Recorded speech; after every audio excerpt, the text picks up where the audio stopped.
आप लोग बहुत अच्छे होंगे और अपना ख्याल अच्छे से रखिए। इसी उम्मीद के साथ ये वीडियो मैं आप लोगों के लिए लाई हूँ ओसीडी पे। ओसीडी में खुश रहना क्यों ज़रूरी है? खुश रहना देखिए बहुत ही ज़रूरी है। मैं जैसे कि शॉर्ट्स डालती हूँ कि मतलब शॉर्ट्स पे मैं नेचर का अक्सर डालती हूँ। मुझे बहुत पसंद है जैसे पेड़ पौधे लगाना, क्योंकि मुझे बचपन से ही शौक़ था पेड़ पौधे लगाने का। लेकिन जब मैं 10 साल पहले ओसीडी में पड़ गई तो मुझे ये सब सारे मतलब अक्सर होता ही है लोगों के साथ कि जब वो ओसीडी में चले जाते हैं तो अपने जो उनको अच्छी लगती आदतें वो सब छोड़ देते हैं डर से, है ना।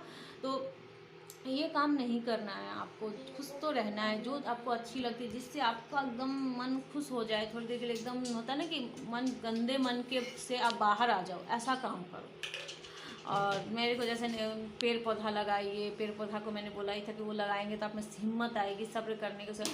अब जैसे कल एक लड़का ने मेरा मूड बड़ा डिस्टर्ब कर दिया। देखिए मैं अपने अनुभव से, जैसे मैंने अपने आप को बहुत अच्छे से बारीकी से समझ के 10 साल पहले मैं भी ओसीडी से मतलब फेस की थी ओसीडी को, और मैंने समझा था कि ओसीडी कैसे प्रॉब्लम खड़ी करती, कैसे लोगों को फंसाती है ये मन।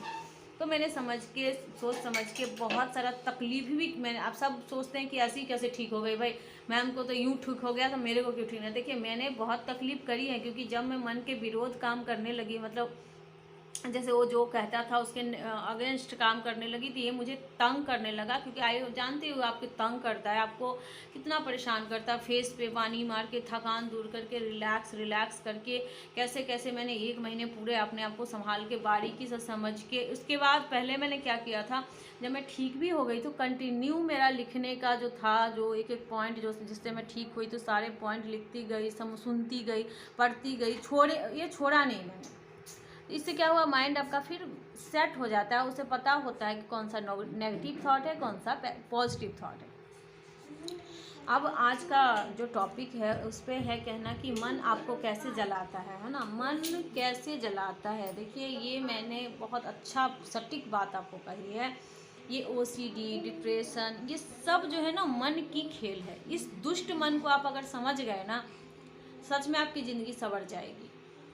और मतलब मन को आपको समझना बहुत ज़रूरी है। इसकी चाल, ये जाल पे जाल फेंकता है, ये 2 चीज़ों से आपको फंसाता है। मैंने कल जो मेरे व्हाट्सएप पे जुड़े हैं, मतलब जो, हाँ काउंसलिंग की बात है तो देखिए मैं काउंसलिंग अपने अनुभव से करती हूँ सबका। वो भी मैं पहले नहीं करती थी, जब लगा कि मुझे सहायता की ज़रूरत है मेरे लोगों को तो मैं शुरू कर दी काउंसलिंग करना।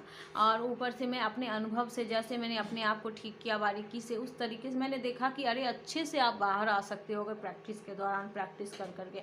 तो वही अनुभव मैंने सोची कि जिसको लगेगी वो आप मेरे से बात करो, संपर्क करो, मैं आपको संग में प्रैक्टिस कराऊंगी, आप बिल्कुल बेहतर हो जाएंगे। इस वजह से अब कई लोग क्या करते हैं गलतियाँ, अपने जितने भी अनुभव हैं उनके साथ शेयर करके उनको प्रैक्टिस करवाती हूँ कि कैसे आप भी सही हो सकते हैं।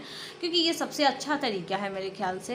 ये मेडिसिन लेके कई लोग सो रहे हैं, बस अपने आप को सुला रहे हैं, और कुछ अपने आप को क्या कहूँ, मैं इसमें कुछ कह भी नहीं सकती, क्योंकि भाई मेरे पे ही सब बोलेंगे कि मैं, उनको बोलने का क्या ही हक है, तो मैं इस पर नहीं कुछ कह सकती। वो आपका ऊपर है कि आप ले या ना ले। मेरा जो था, जो मैं पर्सनल मेरे जो मैंने झेला था, मैं जैसे ठीक हुई उस तरह से मैं अगले को भी नई लाइफ दे रही हूँ। आज कई लोग बेहतर भी हो रहे। सबसे बड़ी खुशी की बात है कि कितने लोग सही हो गए, जिन्होंने मेरे पे ट्रस्ट किया, भरोसा किया, वो अच्छे से रिकवर हो गए। सोचिए कितनी अच्छी बात है।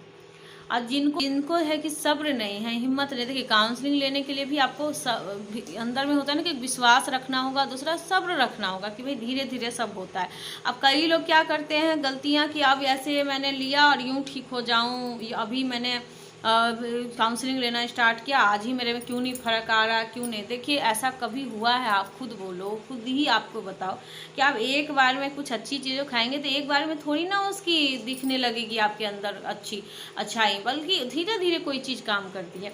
तो एक बार ऐसे ही हुआ था कल कि एक लड़का आया, 2 सप्ताह से पहले बात, वो मुझे परेशान कर रहा था काउंसलिंग के लिए। तो मैंने उसे सोचा कि ठीक है, लास्ट में मैं मान गई कि चलो ठीक है ले लेते हैं। उसकी वैसे हरकत, क्योंकि मैंने देखा था उसमें सब्र नाम की चीज़ नहीं थी, अपनी बात ही सुन रहा था। जो अपनी बात ही सिर्फ मानते हैं उनका तो कुछ नहीं हो सकता। बाद में आके मेरे से बदतमीजी करने लगे, मतलब एक दिन में क्यों नहीं ठीक हुआ, मैं बिल्कुल ठीक नहीं हो रहा, मैं तो मेडिसिन ही लूँगा। तो भाई वो आप पे डिपेंड कर रहा है, आप सोच के आइए, आप मेडिसिन ले के आइए, सब कुछ अनुभव देख के मेरे पास आइए। बाकी मेरे भी ब्लेम मत लगाइए कि मैं ठीक नहीं हुआ। एक दिन में कौन ठीक हो जाए बताए। उन्होंने आधे घंटा काउंसलिंग लिया, आधे घंटे में वो बोल रहे नहीं मेरे से चमत्कार क्यों नहीं हुआ। हर नेगेटिव नेगेटिव मतलब। आज जो जुड़े हैं मेरे संग वो फिर कितना शांति से जो मेरे संग जुड़े हैं, जो सब्र रख के जुड़े हैं कि हाँ होगा होगा, अभी तो शुरू अच्छा टाइम होने दो, उनका 1-2 सप्ताह में बहुत ही अच्छा वो फील करते हैं। अब मेरे ख्याल से नई लाइफ भी जीने लगेंगे अगर सही से प्रैक्टिस करेंगे और नई लाइफ जी भी रहे। तो ये है मेरा ठीक करने का तरीका।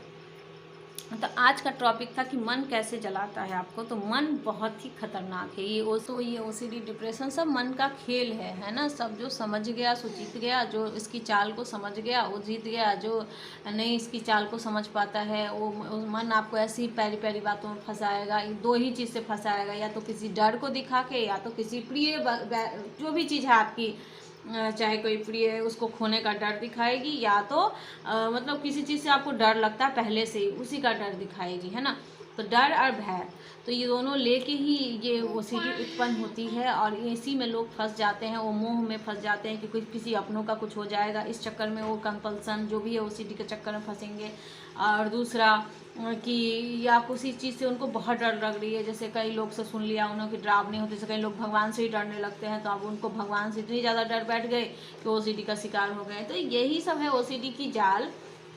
जब इसके अगेंस्ट आप काम करने लगते हैं, अगेंस्ट काम करना पड़ता है आपको। जो ये कह रहा है आपको अगेंस्ट ये कहना चाह रहा है वो नहीं सुनना पड़ता है। जब ये जो करवाना चाह रहा है अगर आप नहीं करते हो तो ये तड़पाना शुरू करता है, जलन देता है, बहुत परेशान करता है 2-4 दिन। तो यही लोग सह नहीं पाते हैं। जो सह लेते हैं, थोड़ा सा समझ जाते हैं कि मुझे इसीलिए परेशान कर रहा है, तो ये वो अपने आप को सुधार लेते हैं। जो नहीं सह पाते हैं तो वो क्या करते हैं, जैसा जैसा मन कहता है वैसे वैसे करते चले जाते हैं, जिसके कारण ये ओसीडी आपको जीत जाती है और फिर लोग हारने लगते हैं। लेकिन ये गलत है। आप अपने लगाम लीजिए, माइंड को अपने हाथ में लीजिए। जब तक आप उसके कंट्रोल में रहेंगे वो तो जो मन होगा करवाएगी। आप अपने कंट्रोल में लीजिए माइंड को। तो ये थेरेपी के दौरान आपको यही समझाया जाता है। बहुत अच्छे से बारीकी से लोग प्रैक्टिस करते हैं, धीरे धीरे उनका माइंड सेट हो जाता है। तो जो इसको समझिए, माइंड को समझिए कि आपको कैसे फंसा रहा है, तो आप कैसे ओसीडी के शिकार हो गए। तो डरने के बजाय समाधान की ओर बढ़िए। अगर आप खुद ठीक हो रहे हैं, खुद पूरा बारीकी से समझ रहे हैं, वीडियोस देख के ठीक हो रहे हैं, तो बहुत अच्छी बात है। नहीं, जो आपको किसी काउंसलर की जरूरत है, काउंसलर का सहारा लीजिए और बेहतर हो के दिखाइए। ये अपने अंदर एक विश्वास जगाइए। देखिए, आपके सिग्नेचर के बिना ना आपका माइंड कभी कुछ नहीं आपको परेशान करेगा। सिग्नेचर आप करते हो, जो कहता है उस पर साइन कर दो, तभी आपको परेशान कर रहा है। तो ये चाल उसकी समझना है, धीरे धीरे समझ के आपको आगे बाहर लाना है इस ओसीडी डिप्रेशन से। आप फिर ये एक बार में हार मान जाओगे कि सुसाइड कर लूँ, ये कर लूँ, ये कोई समाधान नहीं है। ठीक है, तो चलिए मैं आज का वीडियो यहीं तक रखती हूँ। इसका आधा पार्ट मैं दूसरे वीडियो में अपलोड कर दूँगी। ये यहीं तक है। आप आई होप कि आपको बहुत पसंद आएगा। चैनल को सब्सक्राइब जरूर करिएगा, क्योंकि फिर अगला पार्ट तो आपको देखना है ना। तो सब्सक्राइब जरूर करिए ताकि मेरा भी मनोबल बढ़ता रहे और आप लोग भी जीतते रहो। उसे